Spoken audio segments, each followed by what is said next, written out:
Hello everyone, welcome back to Up Late with Ivy. I am your host, Ivy Rush, and tonight I've got another double feature for you.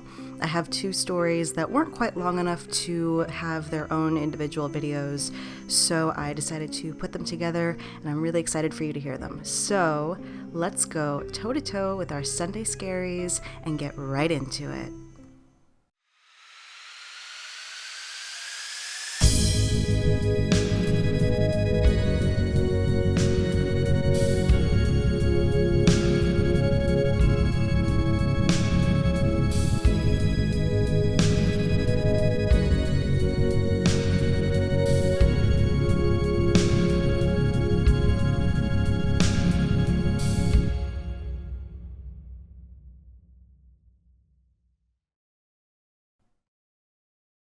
I walked in on my boyfriend. His face was unplugged. By Eclosion K2. It was just outlets. Instead of high cheekbones, brown eyes, and a cute puckered mouth, there was a completely flat metallic surface full of holes. My boyfriend's face looked like a wall fixture, or maybe the back of a TV. I screamed and staggered against the bathroom's towel rack. "Oh, Beth, God!" My boyfriend's voice came through a tiny speaker on his outlet face.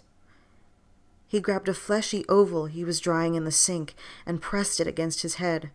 I could hear a snap and a click as he thumbed his cheeks. Within seconds, his face was attached like normal, or at least as normal as it could appear after such a horrific reveal. "So sorry you had to see me like that." I turned and fled. Out of instinct more than anything, I ran to our kitchen and grabbed a knife. The cold handle stayed glued to my palm. Beth, calm down, please." My boyfriend emerged with outstretched, cautious hands. No need to overreact. He stayed away from the glint of my knife. "Where's Tim?" I said, looking right into my boyfriend's eyes. "What did you do with Tim?" "Beth, relax. I am Tim. I've always had this." He gestured behind his jawbones. I could see little divots where his face had just connected, little divots I had always thought were just some old acne scars. "I'm really sorry. I should have told you sooner. I should have told you as soon as I found out." What the fuck was he talking about? Found out what? That I'm not, technically, that I'm not fully organic. The words froze me in place. Out of all of the possible phrases he could have uttered, I really did not like the sound of not fully organic. He nodded wordlessly several times. "I know it's awkward. I should have told you sooner. But as you might guess, it's not exactly the easiest thing to share." I stared for a long moment at this hunched-over, wincing, apologetic person who claimed to be my boyfriend. I pointed at him with the knife. "Explain." "I will. But first, why don't we put the blade away? Let's calm ourselves. Let's sit down. You sit down." Although visibly a little frightened of my knife, he looked and behaved as Tim always did. His eyes still had the same shine, his lips curled and puckered in that typical Tim way. If I hadn't seen him faceless moments ago, I wouldn't have doubted his earnestness for a second. But I had seen him faceless, and now a primal, guttural impulse told me I couldn't trust him. He has a plug face. He has a plug face. "I'll go sit down." Tim raised his arms cooperatively. He grabbed one of our fold-out chairs and seated himself on the far end of our living room. "Here, I'll sit and give you lots of space." I unlocked the door to our apartment and stood by the front entrance. My hand still clutched the small paring knife in his direction. "It's a very warranted reaction," Tim said. "I get it. Truly, I do. But it doesn't have to be this uncomfortable, Beth. I'm not a monster. I promise I'm still the same me. I'm not going to hurt you." I aimed the stainless steel at him without quivering. Just explain. He gave a big, long inhale, followed by an even longer sigh, as if doing so could somehow deflate the intensity of the situation. Okay, I'll try my best to explain. It's a whole lot I've uncovered over the last while, and I don't really know where to begin, but I'll start with the basics. First of all, we aren't real. I scoffed. I couldn't help myself. We? Well, I don't fully know about you yet. I suspect you're artificial as well, but definitely me. I have fully confirmed that I'm a fake. Goosebumps ran down my neck. With my free hand, I touched the area behind my jawline. I couldn't feel any indents. I've never had any indents there. A fake? I asked. A fake. A null. I'm not a real living person. I've been programmed with just enough memories to make it feel like I'm a carpenter in my early 30s. But really, I'm just background filler. Some sort of synthetic bioroid. Every word he said coiled a wire in my stomach. There's a couple others I discovered online. Tim pulled out his phone. Fakes, I mean. Their situations are similar to ours. It's always a young couple sharing a brand new apartment, one they can't possibly afford. He let the word hang. What do you mean? I said. We can afford our apartment. Beth, I've never worked a day in my life. What are you talking about? Tim steepled his hands and brought them over his face. I've set GoPros in my clothing. I've recorded where I've gone. After I put on my overalls and wave you goodbye, I take the elevator to our garage. But instead of going to P1, where our car is parked, I actually go down to P4 and lock myself up inside a locker. What? Something overrides my consciousness, and I sleep standing for hours. I'm talking like a full 8-hour workday, plus some buffer for any fictional traffic. Then my memory is wiped. What? The memory is wiped and replaced with a false memory of having worked in some construction yard with my crew. And then that's what I relay to you when I return home. That's all I remember. It's as simple as that. The goosebumps on my neck wouldn't relent. That can't be real. Can't be real? He stood up from his chair and pointed at the sides of his head. My whole face comes off, Beth. I squeezed my eyes closed and bit my tongue. I bit harder and harder, praying it could wake me up out of this impossibility, but there was nothing to wake up from. Do you want me to show you again? Tim asked. No, I said. Please don't. I don't want to see it. Of course you don't. It's disturbing, I know. I'm a clockwork non-human who's been given the illusion of life. It's fucked. When I opened my eyes again, Tim was sitting again with his head in his palms, clutching at tufts of his hair. And do you know why they built us? Do you know why we exist? His voice turned shrill. I swallowed a warm wad of copper and realized my teeth had punctured my tongue. I unclenched my jaw. It's for decor. We exist to drive up the value of the condominiums in the building. We exist to make something look popular, normal, and safe. We're background bioroid actors in a living advertisement. I finally loosened my grip and set the knife by the front entrance. I grabbed my jacket. I don't know what you are, but I'm not decor. I'm normal, I said. My face doesn't come off. Tim lifted his head from his hands and looked at me cynically. Beth, have you ever filmed yourself leaving the house? I leave the house all the time. I know it feels that way, but have you ever actually filmed yourself? We both went on a walk this morning. Tim nodded. And that is the only time. The only time we actually leave is when we walk through the neighborhood. And do you know why? I gave a small shake of the head. I put on my scarf. To endorse the ambiance of this gentrified hellhole, where animated mannequins, looping on false memory and false lives, were part of a glorified screensaver.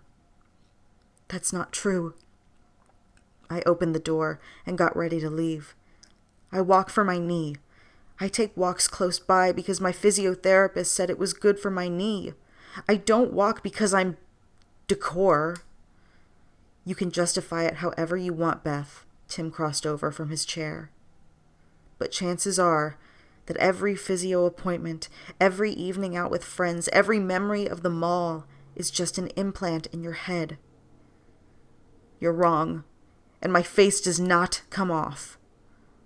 Tim stood with his arms at his sides. He smiled a little. It's like he was glad that I was so stubborn. Are you sure about that? Yes. I prodded behind my cheeks, looking for any ridges. You can reach behind your jaw all you want, Tim said, but that doesn't mean anything. You could be a totally different model than me. Different model? Let me check behind your head. What? Some fakes have better seams, but there's always a particular indent at the back of the head. He came over in slow, steady advances. Stop! I grabbed the knife again. You're not coming any closer. He paused, held up his hands. I could show you with a mirror, or take a picture with my phone to be sure. I don't trust you, Tim, or whatever you are. His face saddened. I swear, Beth, as weird as it sounds, I'm telling the truth. I wish it were different. You have to believe me. I didn't believe him. Or maybe I didn't want to believe him. Or maybe after seeing a person detach their own face, I just couldn't have faith in anything they ever said ever again. I'm going to leave, Tim. I'm staying somewhere else tonight. He shook his head. A hotel won't do anything. They want you to stay at a hotel. You'll make their hotel look good. I'm not telling you where I'm staying. He laughed in an exasperated, incredulous laugh. Seriously, Beth, have you ever really looked at yourself in the mirror? We are the perfect, most banal-looking couple ever to grace this yuppified enclave. We're goddamn robots owned by a strata corporation to maintain the vibe. Think about it. What do you do at home all day? I didn't want to think about it. I walked out the door, holding the knife, watching Tim the whole time, daring him to follow me. He didn't. I left down the emergency staircase. It was an ugly breakup. I didn't want to see him when I gathered my things, so I only collected my stuff during his work hours. He kept texting me more pictures of the seams along his face. He kept explaining how all of our friends were perpetually on vacation, which is why our whole social life exists only via screens, because it's all an elaborate orchestration to make us think we're real people, when we're really just robots designed to walk around and look nice. I called him crazy. I convinced myself that the plug face encounter in the bathroom was a hallucination. His conspiratorial texts and calls had gotten to me and made me misremember things. That's all it was. The whole plug face episode was a fabrication. He was just going crazy and trying to drag me down with him, but I was not going along for the ride. After many heated exchanges, I eventually told him as politely as I could to fuck off. I blocked him all across my messaging apps. 5 months later, he got a new phone number. He sent one last flurry of texts. Apparently, the Strata Corporation was going to decommission his existence. They were finally going to sell our old flat to an actual human couple. My simulation has served its purpose. Soon I'm going to be stored away in that P4 locker indefinitely. I messaged back saying, "Dude, knock this shit off and move on with your life. You're not a robot. Let go of this delusion. Seek help." I texted him a list of mental health resources available online. and blocked him yet again. Just because he was having trouble controlling his mania didn't mean he had a right to spill it onto me. These days, I'm feeling much happier. I found a new man and reset myself in a completely different part of the city. We live in one of those brand new towers downtown. Our flat is super spacious, with quick routes to all nearby amenities. It's something I could have never been able to afford with Tim. Tyler is a plumber with his own business, who has his priorities straight. He's letting me take all the time I need to adjust to the neighborhood. I'm spending most of my days sending resumes at home and chatting with Kira and Stacy, who are currently in Barcelona. When they get back, we're going to arrange an epic girls' night. Life's so much better here, so much more peaceful. Tyler holds my hand as we take our nightly walks around our place. My favorite part is when we cross beneath the long waterfall by the front entrance. Beneath the waterfall, the world appears like this shining, shimmering silhouette, waiting to reveal its magic. It's so beautiful.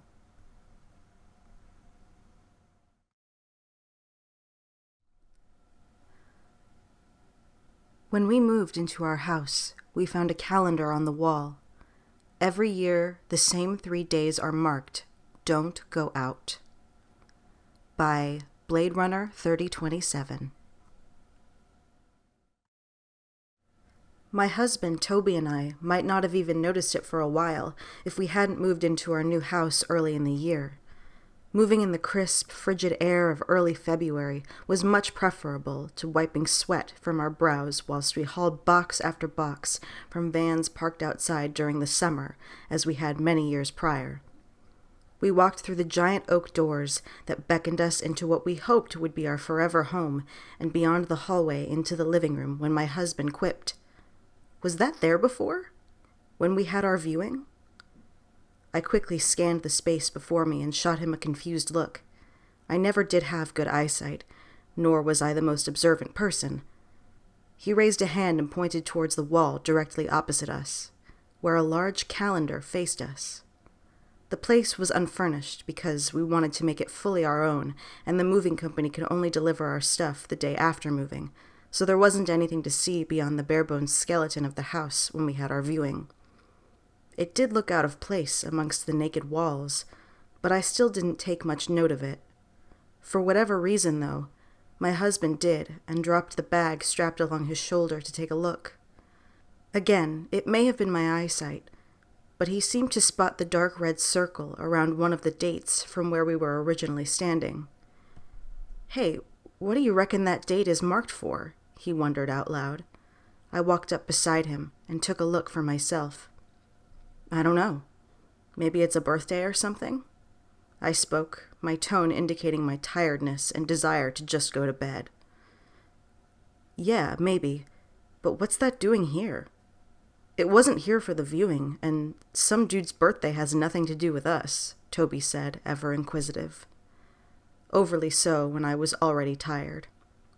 He began to flick through the rest of the months, and with a voice tinged with something beyond his usual excitement, announced that 2 other dates had been circled in that same red font, along with some writing neither of us had noticed to that point.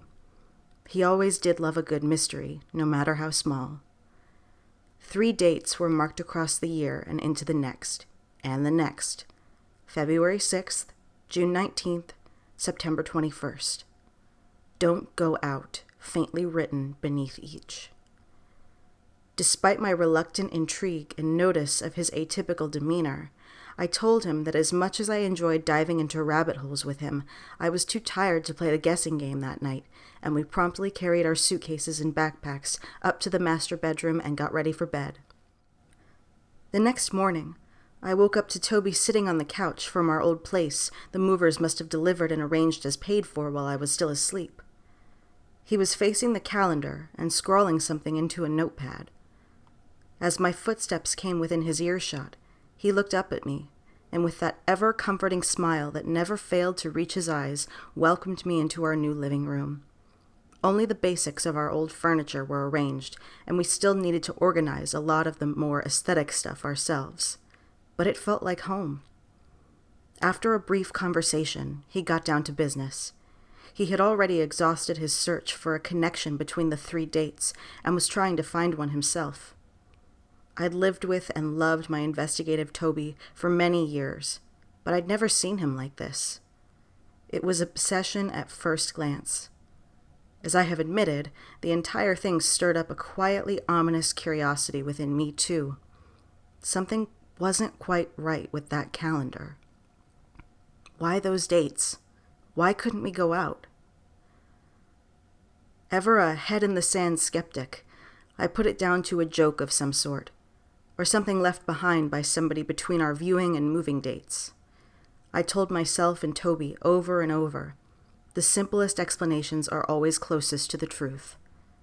Nevertheless, his breathless expedition into this particular unknown continued, and as February the 6th crept up on us, as he remained no closer to the answer he was digging for, so he came up with a plan. After reluctantly agreeing to go along with the whole staying inside for the day rule, mostly to humor him and a tiny bit to give him a playful, smug look when his plan amounted to nothing, he asked me to join him on a neighborhood watch. Essentially, he planned to sit by the large window overlooking the lawn and the row of houses across from us all day. He wanted to see if any of the neighbors, who, after exchanging the usual pleasantries with, once we had settled in, he quickly probed about the existence of their own odd calendars, to which they let him know that it came with the house, and to kindly never mention this again, would go about their days regardless of what the strange calendar said. We turned the couch around and sat for hours, talking at first about the new house and the calendar, wondering what it all meant and why every neighbor politely but sternly warned us to not talk about its existence.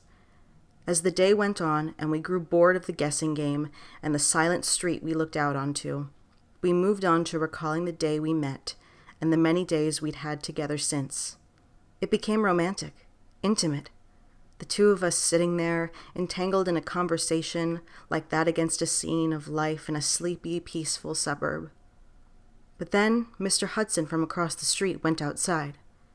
He and his wife had been living in the neighborhood for quite some time, so we went over to introduce ourselves a few weeks prior. It all looked fine at first. We peered more intently through our blinds as he lit a cigarette and took a long, hard drag, before obscuring his weathered face in the exhale of smoke that followed. And just as that cloud took his face out of our focus, he vanished, dematerialized. The cigarette remained suspended, the faint daylight glow of the flame that lit it pulsating in an inconceivable fashion. It dwindled until nothing much remained beyond the filter, and as trivially as he had disappeared, Mr. Hudson was standing on his lawn again. Burnt-out cigarette clung between his fingers as if he had been there the entire time. Toby stared at me with an intense horror that my own eyes must have conveyed too, and neither of us spoke until Mr. Hudson had walked back into his and his wife's house. "Did I, just see that right?" he whispered, voice tainted with a deep unease. Unable to form any words, I only nodded in response as to say I had seen the same thing. We silently agreed to stop watching. Neither of us wanted to see any more of whatever this was. The rest of that day was spent quietly ruminating, with shuttered blinds and a blanket of something profoundly wrong shrouding the house.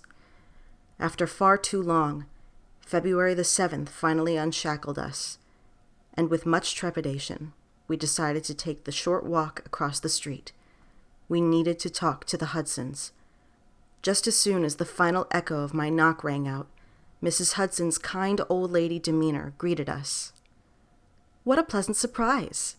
How can I help you boys?" she said, her face plastered with a smile that stretched a little too wide, and with Mr. Hudson greeting us with a wave from a few feet behind her. I let Toby lead the conversation. This was his mystery to solve in the first place, after all, even if I had become wrapped up in it too. He hesitated before replying.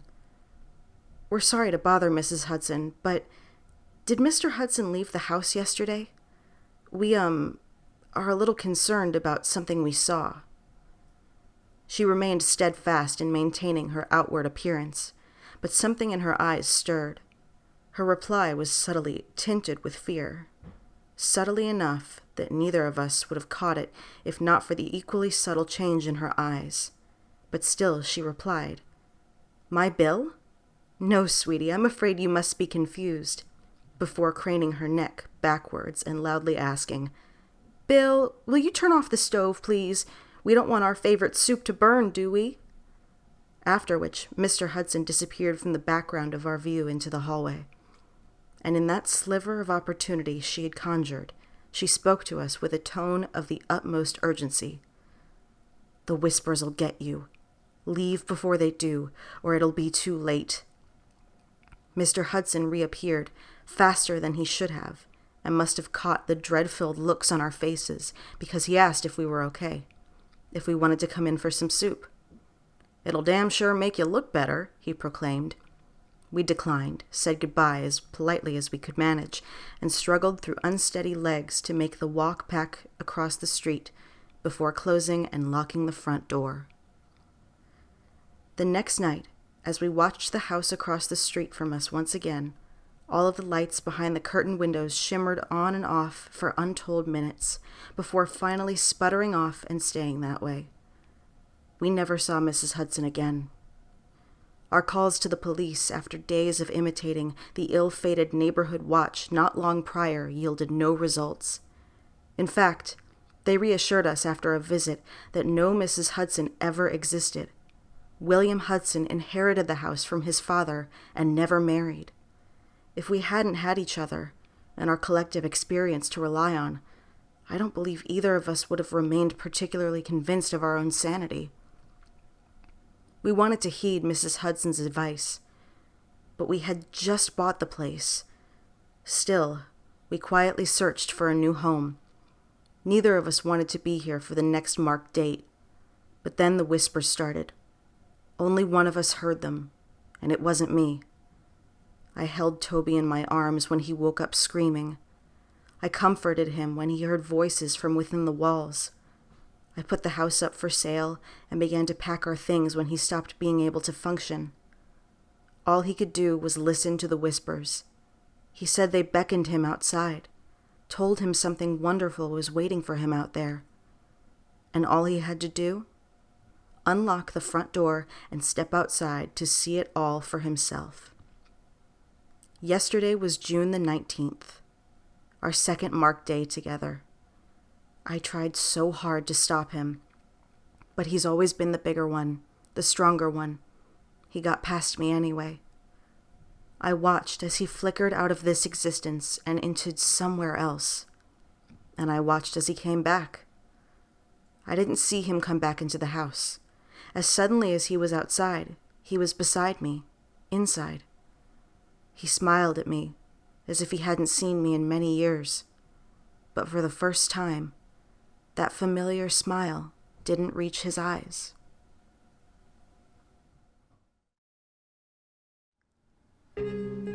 Thank you so much for coming by this evening. I hope you enjoyed tonight's double feature. These two stories were a lot of fun to read and narrate and voice act. And thank you to the authors for allowing me to read your stories. Links to support them will be in the description below. And remember, it's only a story. See you later.